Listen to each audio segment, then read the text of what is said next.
أعوذ بالله السميع العليم من الشيطان اللعين الرجيم بسم الله الرحمن الرحيم اللهم صل على محمد وآل محمد وعجل فرجهم.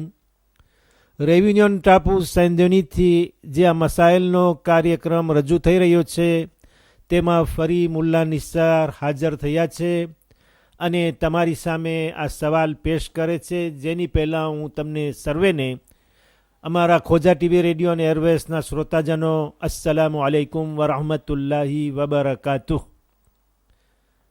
સવાલ છે કે કોઈ મીઠાણ કરતી વેળા તેની ચાસણી ખુલ્લી પડી હોય અથવા શાકનું તેલ ઉગાડું રહી ગયું હોય, ચાસણી અથવા તેલ અને તે નજીસ થઈ જાય તો તેમાંથી થોડું કાઢી લેવાથી, એટલે ચાસણીનો થોડોક ભાગ કાઢી નાખીએ, તેલ થોડુંક ઉપાડી લઈએ જે નજીસ છે એ કાઢી લેવાથી, અથવા એ જ આગ અથવા ચાસણીને આગ ઉપર પાછી ગરમ કરીએ તો એ ઉકાળવાથી તે પાક થાય છે કે નહીં? આ સવાલનો જવાબ મસઅલો 130 મસાઇલ ન્યુમેરો 130ની અંદર અને પાઠ છે 32 નંબરનો પેજ છે. આગા અલી અલ હુસૈની સિસ્તાની સાહેબની તવઝીઉલ મસાઇલ જે ગુજરાતીમાં છે તેમાં તમે આ જોઈ શકો છો. જે લખેલું છે તમારી સામે હું વાંચું છું. ચાસણી, તેલ, ઘી વગેરે અગર એવી રીતે પ્રવાહી હોય, એટલે લિક્વિડ હોય, જામેલું ન હોય, એવી રીતે પ્રવાહી હોય કે તેમાંથી અમુક ભાગ ઉપાડી લેવાથી જગ્યા ખાલી ન પડતી હોય, તો તેમાંનો કોઈ પણ ભાગ, એક નાનકડો ભાગ નજીસ થઈ જતાં તમામ નજીસ ગણાશે. એટલે કે ચાસણી, તેલ, ઘી વગેરે એ લિક્વિડ છે. અગર થોડોક જ ભાગ નજીસ થયો તો એ નજીસ, એ નજાસત એ બધાને નજીસ કરશે, કારણ કે ફેલાઈ જશે. અથવા તો તમે એને ઉપાડીને કાઢશો તો અમુક ભાગ એ લિક્વિડ રહી જશે કે જે બાકીને નજીસ કરશે, કારણ કે તમે એને ડગાવ્યું હતું. તો આગા કહે છે કે તેમાંનો કોઈ પણ એક નાનકડો ભાગ નજીસ થઈ જતાં તમામ નજીસ ગણાશે. એટલે એ પાક નહીં થઈ શકે. ઉકાળવાથી કે આગ ઉપર રાખવાથી એ પાક થતું નથી. પણ અગર એટલું ઘટ કે જામેલું હોય, આગા કહે છે, હમણાં મારા શબ્દો હતા પણ હવે આગાના શબ્દો છે કે પણ અગર એટલું ઘટ કે જામેલું હોય કે અમુક ભાગ કાઢી લેવાથી જગ્યા ખાલી પડતી હોય, અગરચે આગળ જતાં એ ફરીથી ભરાઈ જાય તો માત્ર એટલી જ જગ્યા નજીસ ગણાશે જ્યાં નજાસત પહોંચી હોય. એટલે કે ઘી જ્યારે લિક્વિડ હોય, પ્રવાહી હોય, પાણીના રૂપમાં હોય, એ નજીસ થઈ જાય તો એ પાક થતું નથી. પણ એ જ ઘી બરાબર ઘટ હોય, જામેલું હોય, એમાંથી થોડોક ભાગ નજીસ થાય તો બાકીનો ભાગ નજીસ થતો નથી. તમે એને જે કઠણ ભાગ છે કાઢી નાખો તો બાકીનો ભાગ એ તહારત રહેશે, પાક રહેશે. જેવી રીતે કે બર છે, એ જ ઘી છે, લિક્વિડ હોય અને જામેલું હોય તો નજાસતમાં એનો મસલો ફેર છે. દાખલા તરીકે આગા એનો દાખલો પણ આપે છે કે દાખલા તરીકે આ જે ઘટ વસ્તુ છે, જામેલી વસ્તુ છે, કઠણ વસ્તુ છે કે જે લિક્વિડ નથી, પ્રવાહી નથી, પાણીનો રૂપ નથી, જો એમાં ઉંદરનું પાયખાનું પડે, ઉંદરની લીંડી, ઉંદરનું ગૂ પડી જાય તો જે જગ્યાએ પાયખાનું પડ્યું હોય તેટલો જ ભાગ નજીસ ગણાશે. કારણ કે જામેલી વસ્તુ છે, એ ગૂ, એ પાયખાનું, એ ઉંદરની લીંડી જ્યાં પડી હશે ત્યાં જે નજીસ થશે. બાકીનો ભાગ નજીસ નહીં થાય, કારણ કે એ લિક્વિડ પાણીનું સ્વરૂપ નથી રાખતી. તેટલો જ ભાગ નજીસ ગણાશે અને બાકીનો ભાગ પાક છે. એટલે કે લિક્વિડ અને જામેલી વસ્તુમાં એ નજાસતનો મસલો ફેર છે. વાલૈકુમ સલામ વરહમતુલ્લાહી વબરકાતુહુ. ઇન્શાઅલ્લાહ આવતા પ્રોગ્રામ સુધી ખુદા હાફિઝ. أعوذ بالله السميع العليم من الشيطان اللعين الرجيم بسم الله الرحمن الرحيم اللهم صل على محمد وآل محمد وعجل فرجهم. અમારા ખોજા ટીવી રેડિયો અને એરવેસના માન્ય શ્રોતાજનો કે જે આ મસાઇલના કાર્યક્રમમાં ફરી હાજર થયા છો, અમને સાંભળી રહ્યા છો, તમારો આવકાર કરતા મુલ્લા નિસાર તમને અસ્સલામુ અલૈકુમ વરહમતુલ્લાહી વબરકાતુહુ કહે છે. તરત જ હું સવાલ ઉપર આવી જાઉં છું. નમાઝે જમાઅતમાં અગર મામૂમ મર્દ ઇમામની પાછળ એવી રીતે નમાઝ પડે કે બંને વચ્ચે એક પડદો હોય, એટલે કે પેશ નમાઝ જે નમાઝ પઢાવી રહ્યા છે ઇમામ છે, એની પાછળ જે મામૂમ નમાઝ પઢી રહ્યો છે તે મર્દ છે, પુરુષ છે, અને એ બંનેની વચ્ચે કાંઈ અટકાયત છે, એટલે કે પડદો છે, રીધો છે, અથવા ભીત છે, કાચની ભીત હોય કે આમ ભીત હોય કે પાટિયાની ભીત હોય કે સિમેન્ટની ભીત હોય, એને બંનેની વચમાં કાંઈ અટકાયત છે, તો એ હાલતમાં એ નમાઝ થઈ શકે કે ન થઈ શકે. અને અગર મર્દની બદલીમાં ઔરત હોય, સ્ત્રી જાત હોય, તો એમ થઈ શકે કે કેમ? મસાઇલ મર્દ અને ઔરતના બારામાં અલગ અલગ છે કે એક જ છે, તે સમજાવશો.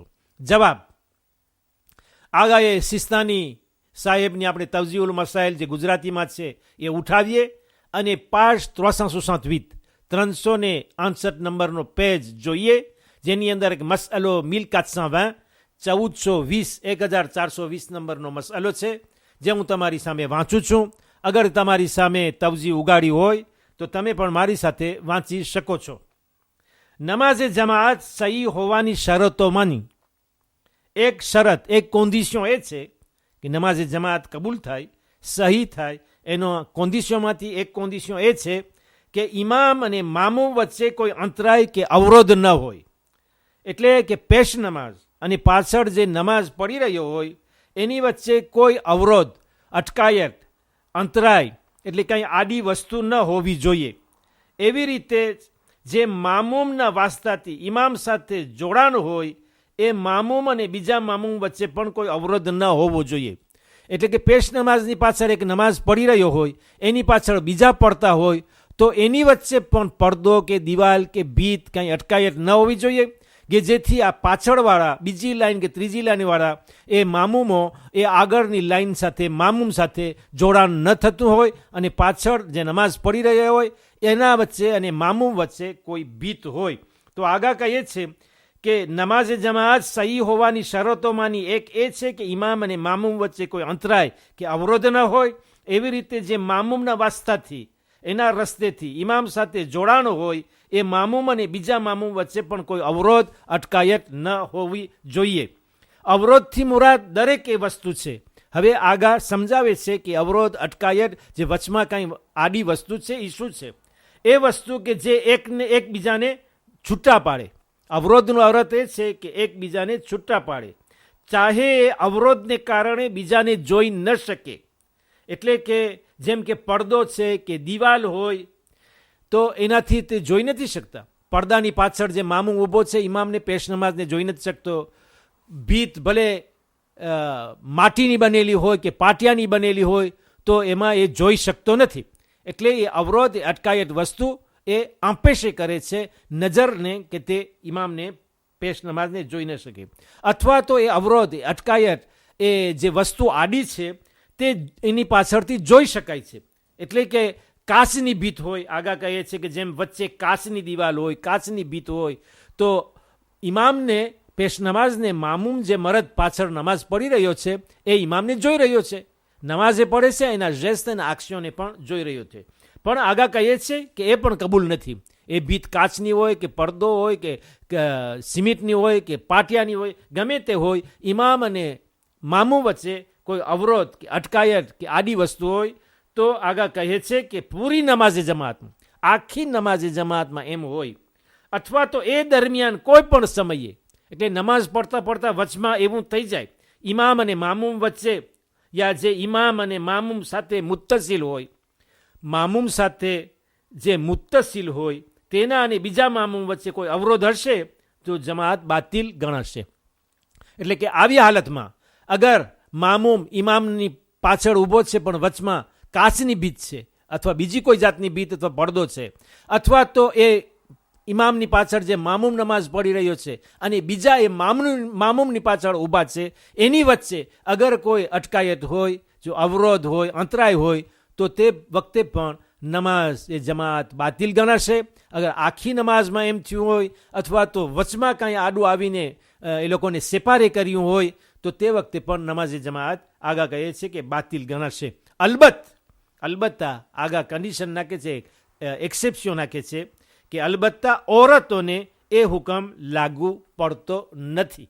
એટલે આ હુકમ જે બયાન થયો, જે ફતવો બયાન થયો, એ ફક્ત મર્દો માટે હતો, એ ઔરતો માટે નહીં હતો. હવે ઔરતો માટે શું છે?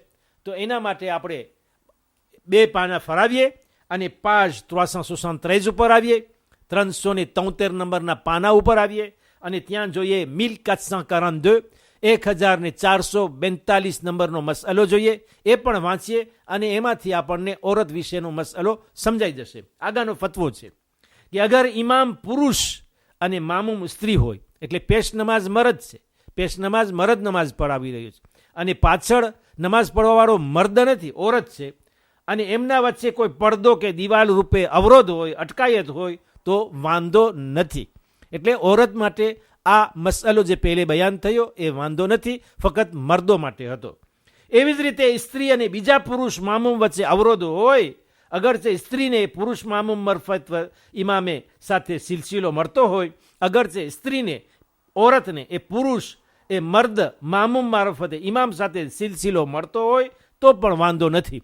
એટલે કે એ ઇમામની પાછળ, એ પેશ નમાઝની પાછળ કોઈ મામૂમ હોય અને એના પાછળ બીજા મામૂમો હોય અને એ પછી રીધો હોય કે ભીત હોય કે દિવાલ હોય, અટકાયત હોય અને પાછળ ઔરત નમાઝ પડી રહી હોય, એ ડિરેક્ટમાં મામૂમની સાથે ઇમામ સાથે લીએ હોય અથવા ઘણા મામૂમો હોય અને એના વચ્ચેથી એના મારફતે એનાથી એ લીએ થતી હોય, એનો લિએઝો થતો હોય, એનાથી એનો સંબંધ મળતો હોય પેશ નમાઝ સાથે, તો એમાં વાંધો નથી. અગર ઔરત હોય તો વાંધો નથી, પણ મરદો માટે વાંધો છે કે એમાં નમાઝ જમાત કબૂલ નથી. બસ અહીંયા તમને હું છોડું છું. વાલેકુમ સલામ વરહમતુલ્લાહી વબરકાતુહુ અને ખુદા હાફિઝ.